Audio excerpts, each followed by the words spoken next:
Welcome, everybody, to the Mike Woodson Post Game Press Conference debacle. We do this after every Indiana loss so we could learn what the great Mike Woodson thought about the game. And the Hoosiers faltered with the game on the line. Indiana hasn't been in many tight games this season. That's because the non-conference schedule was absolutely pathetic and weak. And, of course, because most of their losses in the Big Ten have been ass kickings. But the Hoosiers made countless mistakes to let this game slip away, from turnovers to missed opportunities at the line, to failing to give an available foul, and a final possession that went nowhere after a wasted timeout, of course. Indiana did not execute when it mattered the most. Maybe when Miles Rice has got the ball in his hands, bringing the ball up with 7 seconds left, just let him go. Don't call a timeout. Don't try to draw up a play, because we know Mike Woodson can't do that. The Hoosiers led by 5 with 3:07 left. They led by 4 with 38 seconds left. And then Jacoby Gillespie got the Terps within 2 at 78-76. Trey Galloway had a chance to push the lead back to 2 possessions at the free throw line, but Galloway missed the front end of the one-on-one. Now, Galloway has trouble shooting free throws. Number one, Miles Rice should have just held onto the ball until he got fouled. But maybe Trey Galloway shouldn't have been in the game. Maybe Luke Goody. He can shoot some free throws. But this set up Rodney Rice's go-ahead three-pointer with just over 7 seconds left. Indiana failed to give a foul and had available on that possession, which is unforgivable. Now, on the game's final possession, Indiana could not produce a good look on a baseline out-of-bounds play that, despite having more than 3 seconds left, they could not. I mean, it was horrible, guys. Now, I have not watched Mike Woodson's post-game press conference yet because I was watching football yesterday. I got disgusted by this crap that we have to watch all the time. But let's go ahead and let's see what the wonderful Coach Woodson has to say about it. Zach, and then Ravi. Because Mike, just as much as you can, what were you looking for on that last pair of inbounds and just kind of what broke down? I know the first one, Lily gets the ball dumped away, but. Well, they went to zone, and then when we went underneath out of bounds, we had a play for Miles to come off because we knew that they would switch to big, and he didn't. He never came off. So that, being said, we had our opportunities. We had a foul to give, which we talked about in the timeout, and didn't give it. They talked about it, but they didn't give it. Why would you talk about it? Why would you not tell them to take the damn foul? So that was huge. I mean, you got to make plays down the stretch, and I got to get them to understand that. I'm pretty sure guys that are making hundreds of thousands of dollars understand that in a close game at the end, you have to make plays. I'm pretty sure they understand that, but maybe they need a coach to teach them how to do that. We missed a big front end of a 1-and-1. They could have put us back up 3 or 4. With Trey Galloway in the game, once again, Miles Rice has to be smart enough to hold on to the ball, let them foul him. And number 2, maybe Trey Galloway shouldn't be in the game at that point where you're going to get fouled. It's just the little things that we didn't execute coming down the home stretch. Ravi, then Tom. Coach, giving up 78 at home, just your level of concern, or your thoughts on, just giving up that many points in a home game? Well, it was that type of game. They're a good offensive team, and, I thought we did everything we were supposed to do to get back in the game, and we just didn't finish. With the foul to give and not give it it's unacceptable, but hey, you can't go back and get it now. It's unacceptable. You can't go back and get it now. This man is brilliant.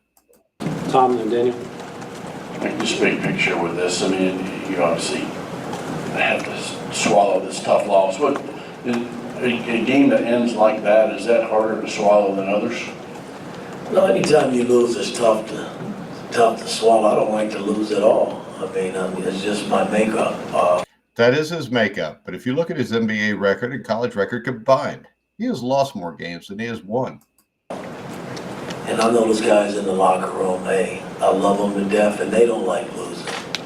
But again, I got to help them more. That's what I got to do. We are 2/3 of the way through the season. When are you going to start helping them enough? Mike? Yeah, Mike, when you start naming just the long list of things that went wrong late, I think you had 3 seniors out there. I'm sure you guys practiced that a lot.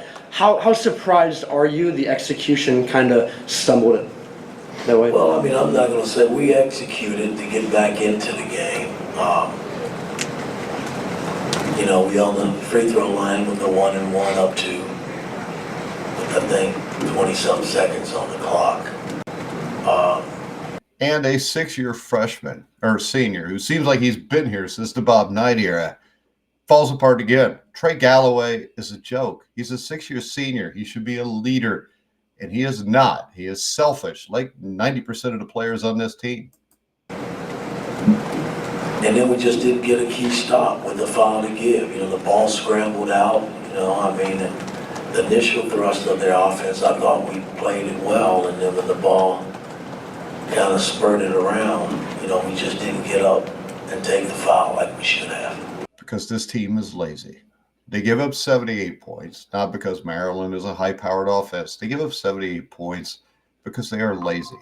There were so many times they didn't get back. There were so many times that a pass was thrown underneath. Nobody was there to guard the guy. I mean, the rebounding is not great. The defense, though, is just great. Defensive teams are because they want to be great defensive teams. It's about hustle. There is none of that here. Mike and then Todd. You've mentioned kind of multiple times in the last couple of weeks about trying to get this team to play more consistently. Is there anything that you've done to try to change up, to try to reach them, or try to change your approach when, you know, things have struggled? Today, you know, getting the league back was a plus. You know, he missed 6 games, guys, and I'm not using that as an excuse. He's not using it as an excuse, but he brings it up every time they lose. You know, we went 4-2 in that stretch.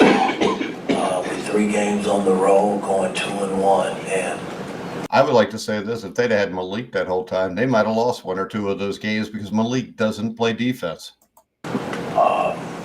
you know, he's lost a lot of his conditioning. And, you know, make no mistake about it, when you're playing teams like Maryland and Purdue, teams that got bigs, you got to play big. And, you know, I thought with Goody coming in off the bench tonight, you know, he played his butt off and made plays, but, you know, a Derek Queen matching up with Goody is not a good match. And I thought Malik came on at the end and showed some fight, considering he hadn't played a whole lot here as of late. So we got to get him back in better condition. He played 20-some minutes tonight, and see if he can help us finish this 10 game By the way, Derek Queen only scored 7 points. run.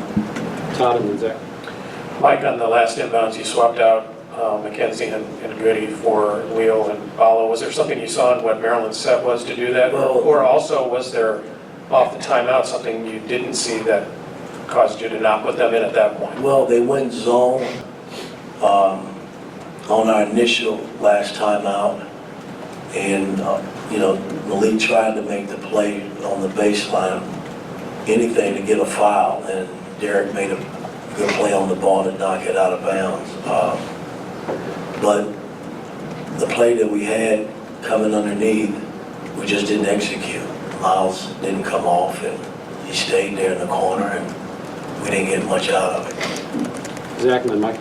Coach, now the second straight game that your opponent has gone hot from three-point range in the second half, what do you think that is a byproduct of? Again, I mean, if guys are shooting, and a couple of times we lost guys, but there were a few times that we were right there, and obviously you're not close enough, and guys can just turn and shoot in your face and make them. And we just got to get better in that area and guard the 3-ball.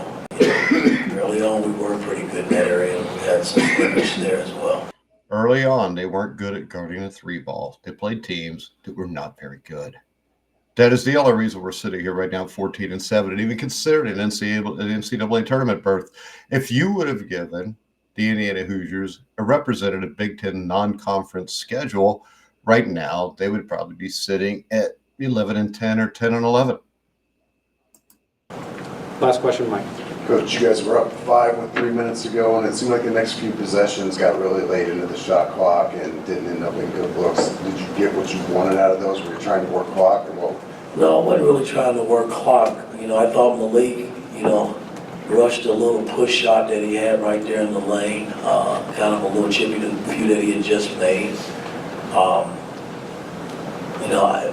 I thought, I thought we executed okay and got some good shots, but you still got to defend on the other end. I thought we gave up an easy layup to Reese, and I know Malik didn't want to foul out, and I get that. But, we can't give up layups. I mean, and especially in short clock situation. I mean, they got that early in the clock, so they didn't have to milk any of the time off the clock. So, I mean, it's a tough game. We just got to bounce back. Thanks, Coach. All right. Well, there you go. Words of wisdom from Mike Woodson. I mean, this game was a joke. I mean, Indiana fell apart completely with the game on the line. That's coaching. The Hoosiers have now dropped 4 of 5 with their toughest 6-game stretch of the season coming up. This is going to be rough. Indiana's next 6 games is as follows: are at Purdue, that's a loss. At Wisconsin, that's a loss. Michigan at home, maybe. At Michigan State, that's a loss. UCLA, maybe. Versus Purdue, that's a loss.